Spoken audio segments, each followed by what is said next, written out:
Go inside the Crimson Tide with your hosts Rodney Orr and Gary Harris, keeping you informed on everything Alabama. Tider Insider TV, brought to you by Tuscaloosa Tourism and Sports. Good evening, everybody, and welcome into Tider Insider TV, brought to you by Tuscaloosa Tourism and Sports. Alongside Rodney Orr, I'm Gary Harris, and I'm going to break protocol real quick.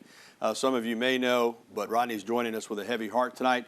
Rodney lost his sister last week, and just want to offer our condolences. I know our viewers will join me in saying we're sorry and prayers, but we do appreciate you being with us tonight under very tough circumstances, Rodney, and again, our prayers and thoughts with your family. Appreciate it, Gary. The Tider Insider Nation's been really good. They've reached out, and I want to show that appreciation to them. Outstanding, outstanding. Well, Alabama football was at home on Saturday night to face LSU, and I tell you what, Rod, it was far from pretty. But let's keep in mind the bottom line is, at the end of the game, it's about the scoreboard. Alabama got the job done. Plenty to talk about in this one, though. Let's start with some positives. The defense, I thought, stepped up, and in the fourth quarter made stop after stop. Will Anderson Jr. is becoming beast mode.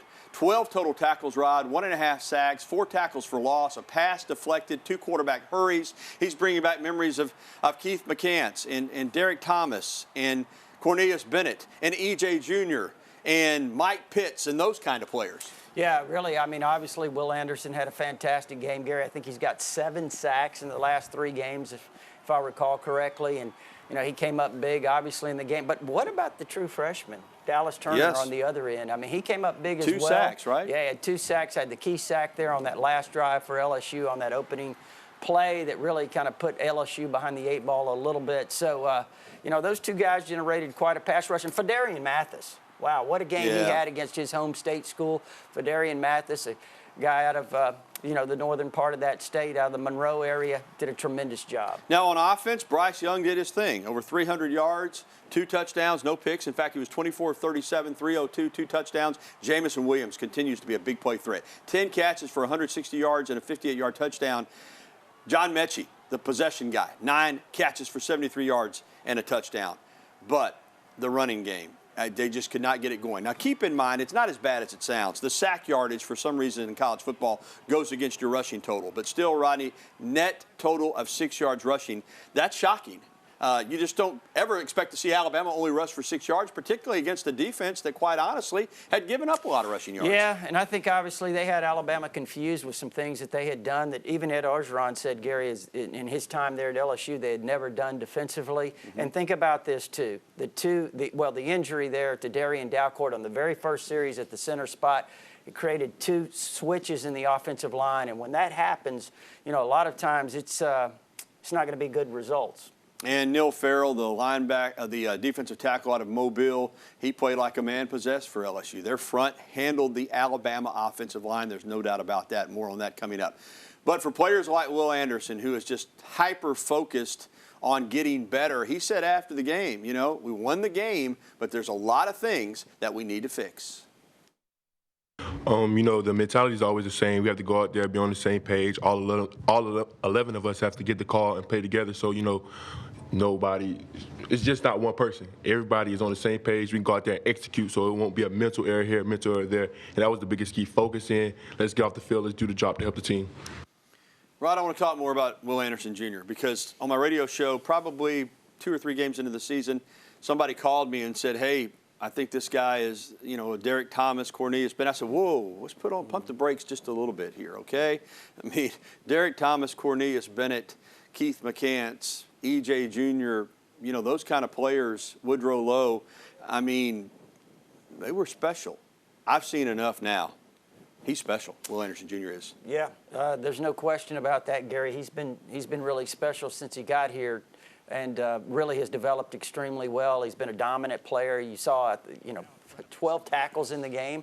You mentioned the 1.5 sacks. He's just constantly in the backfield, Gary, creating pressure, disrupting plays. I mean, he's all he was cranked up to be when he came out as the number 5 player in the country out of high school. And, Gary, I don't know what you think about this, but as they start looking at the Heisman field right now, number 31 is a guy that's a legitimate contender. Now, look, I like Bryce Young a lot in that spot, too. But you remember last year about this time, everyone started talking about everyone was talking about Mac Jones, and then all of a sudden it starts shifting to number 6, Devontae Smith. Number 31 could be a realistic candidate. Yeah, he should be in the conversation, no doubt about it. And on offense, let's not forget about Jameson Williams and what he's meant to this offensive team. I mean, Alabama went to the transfer portal to get this guy, and I love Mechie, love Slade Bolden, love some of these young guys, but he is the big play threat back there. There's no doubt about it. I mean, every time he touches the ball, he's got the potential to take it the distance, whether it's on a kickoff or a catch.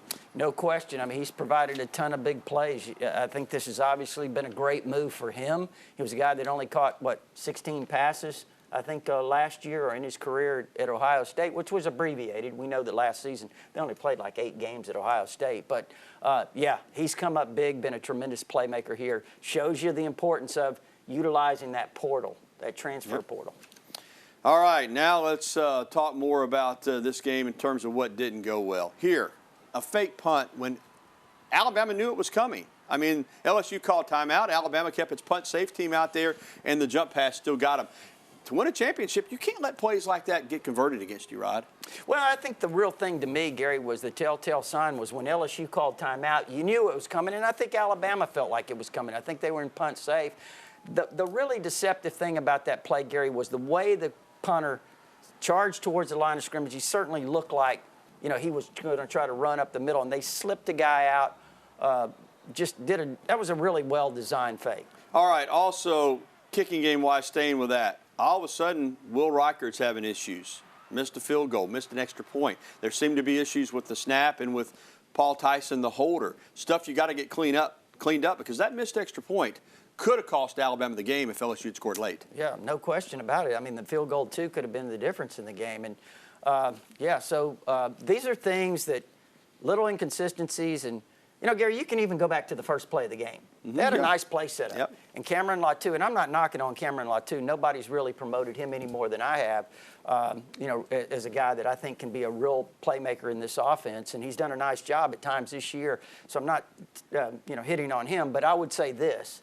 You have a play, you want to get started fast, you want to get started on the right foot. This team's been really inconsistent. You're coming off a bye week, and then all of a sudden you have a drop right off the bat. Yeah. I mean, these are things that, you want to get started on the right foot. And a quick thought on the offensive line issues. Of course, Dalcourt, the center, went out early. Chris Owens had to shift from right tackle to center. Damian George came in, I thought, did a pretty good job at right tackle. But clearly, you want to get to where Alabama wants to get. You can't be held to 6 yards net rushing. No, and again, Alabama's really run the ball effectively at times this year. People complain about the running game. Let's not forget, that Texas A&M defense, that defensive front, they're really strong against the run. You saw what they did against Auburn. They held Auburn to 3 points in that game. That was on the defensive side. Alabama ran the ball extremely well against them. Brian Robinson had 150-plus on them. So it's not like that Alabama has struggled throughout the season just this game. Football. Yes. Just this game. So let's be clear about that. Yeah, let's do. And let's keep in mind that Alabama can get it going. They've got the talent. Now it's time for Coach Talk. Crimson Tide struggled in several areas, as we pointed out on Saturday night, specifically offensive running production. And Coach Saban says it all starts with him as the head coach, and he is the one in charge of getting these things fixed. There's obviously a lot of things that we need to fix. It didn't look like an Alabama team out there in some phases of our team. We struggled to run the ball, and we didn't pass protect very well. We didn't protect on third down. We didn't do as well on third down, which is something that has been really good for us all year long. And I think, we're all responsible for that. It starts with me. We need to get those things fixed. All right, Rod, it's, it's his job. He accepts responsibility, and he's maybe the best to ever do it. So I think Alabama's in good hands. Note on the transfer portal, and this is something that you hate to see because Marcus Banks is talented. He announced Monday evening on Twitter that he's going into the transfer portal, the junior cornerback. He's got 6 tackles this year. He had an interception against Mercer, very talented. Saturday night with Jobe out as a starter, it was McKinstry, the true freshman, that got the nod at that cornerback position. I don't know that that's why Banks is leaving, but if you're a junior and you're behind a true freshman, maybe you think that the door's been closed on your opportunity. Perhaps. I've been a guy that's a really big fan of Marcus Banks out of the Houston area. And, listen, I thought he had an opportunity eventually to get on the field and be a really good player. All right, still to come on Tider Insider Television. After their win over LSU, the Crimson Tide now turns focus to the New Mexico State Aggies.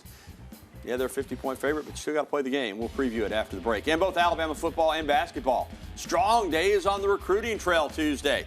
We'll have it for you. And we'll be getting your phone calls, emails, and tweets. The phone number is always 205-348-WVOA. That's 348-9882. Email us at TITV@WVOA23.com, or you can tweet at us. Use the hashtag TITV so that we'll see it.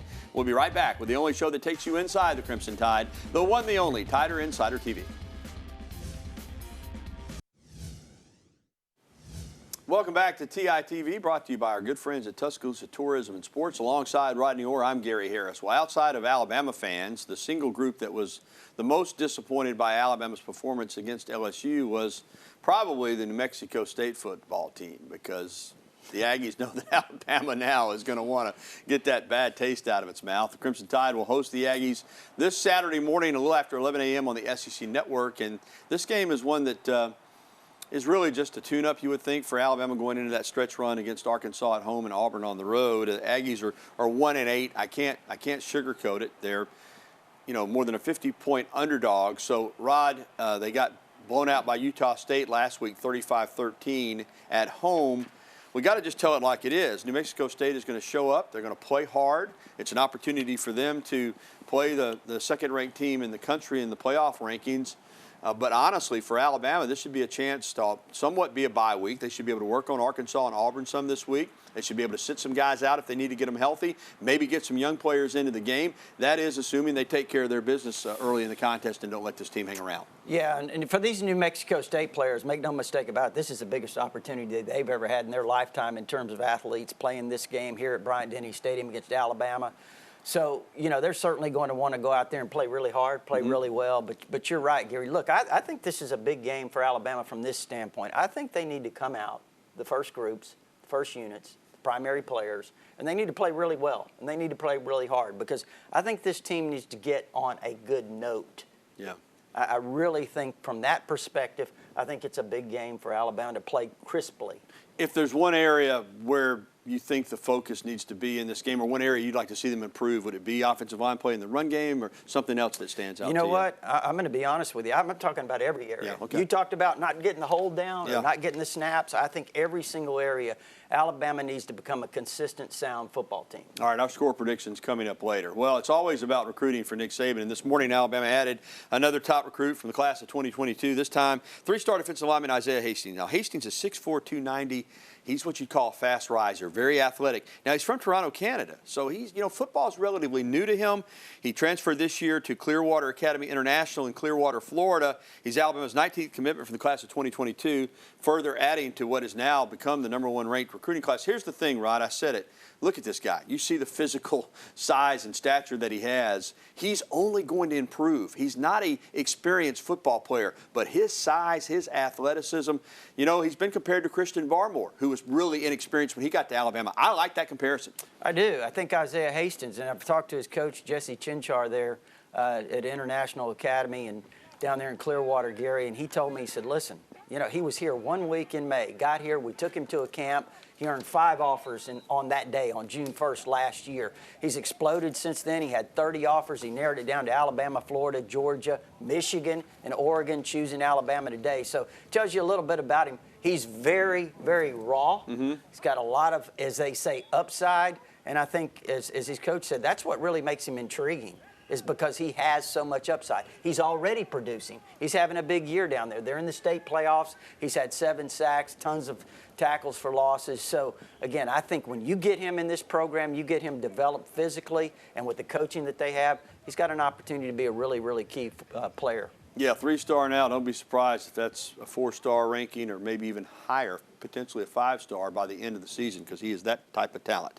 All right, now to basketball. Crimson Tide boys rolling on the basketball recruiting front as well. 5th member added to the class of 2022, 4-star shooting guard Rylan Griffin from Richardson, Texas, committed to Alabama over Auburn, Kansas State, North Carolina State, and Oklahoma State. He's rated as the number 15 shooting guard and number 70 overall player in the class by Rivals.com. He joins 5-star forward Brandon Miller, 5-star point guard Jaden Bradley, and 4-star power forward Noah Clowney as Bama high school commits. Alabama's class also includes JUCO power forward Nick Pringle. Alabama now rated 3rd in the 24/7 basketball composite rankings. How about that, Rod? You got the #1 football recruiting class right now and the #3 basketball It's class. amazing. It's the highest I remember Alabama ranked in a basketball recruiting class would have been the Enos Watley, Bobby Lee Hurt class. They finished #4 in the country. Yeah, this is possibly going to top that. All right. We'll take a timeout. We'll come back with more TITV. We'll get to your phone calls. Tider Insider Nation, there's the number 205-348-9882. Go ahead and give us a call right now. We want to hear from you next here on TITV.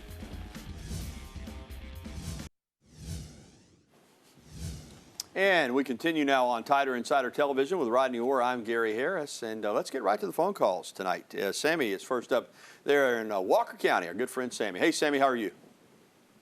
Hey, Gary, Rodney. First of all, Rodney, sorry to hear about the loss of your sister out in Katy, Texas. I know I lost a sister 3-4 years ago from Texas also.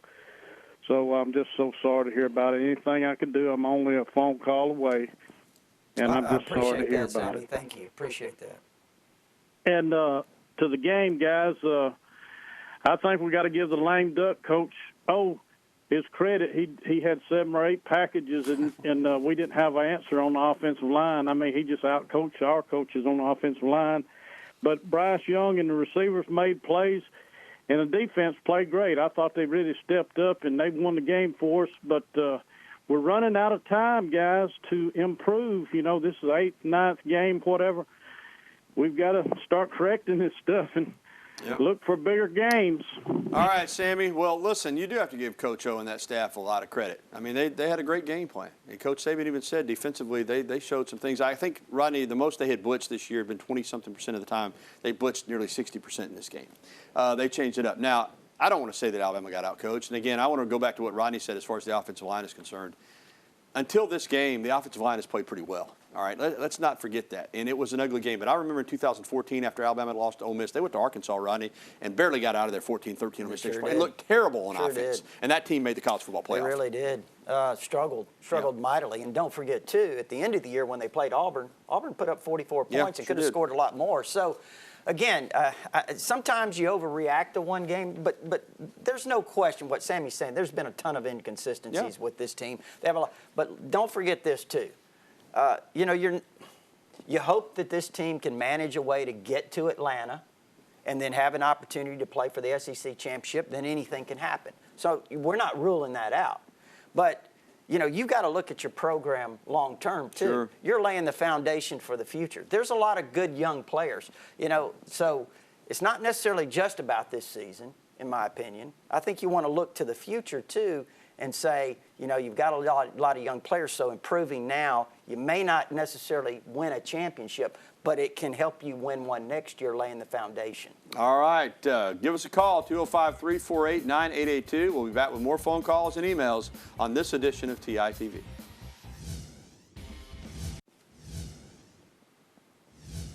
Big loss for the Alabama football family. Number 81, Mike Pitts, was a beast at Alabama. 6'5", played at about 255, 260 pounds, could run, was the #1 pick of the Atlanta Falcons. And, Rod, I don't know if people remember this, but he had a lot of tackles in the NFL. 814, 48.5 career sacks, played 12 years, was just a great football player. He passed away last week at the age of 61, way too soon. And he was one of those guys that when you look back at great Alabama defensive players, you don't mention Mike Pitts that often, but he was a terrific player. Incredible, Gary, out of Baltimore. Yeah, and passed away last week, and our condolences to the Pitts family and all that knew Mike Pitts. I didn't know him personally. I had interviewed him when he was in college at Alabama, but everybody tells me he was a terrific guy. All right, let's get back to the phone lines. Rick is with us down in Brent. Hey, Rick. Hey, how are y'all tonight? Doing well. Fine, Rodney, I'm so sorry to hear about your sister. You have my deepest sympathy. Well, I appreciate it, Rick. I really do. I want to talk about Billingsley. He's been a non-factor for 5 games, and do you think that he's going to transfer at the end of the season, if not sooner? All right, Rick. Yeah, Rodney, it is a curious case of Jaleel Billingsley. We know how talented he is. Early in the year, we know he got in the doghouse a little bit with Nick Saban. Thought he had come out of it, but he has not been a regular contributor to this team. Well, and he asked, did I think he would transfer? No. I have no idea. I don't think so. I have no idea. But what I would say is this. I hope Jaleel Billingsley comes back, everything gets straightened out with him, because he does have a ton of ability. There's no question he could be a difference maker for this program.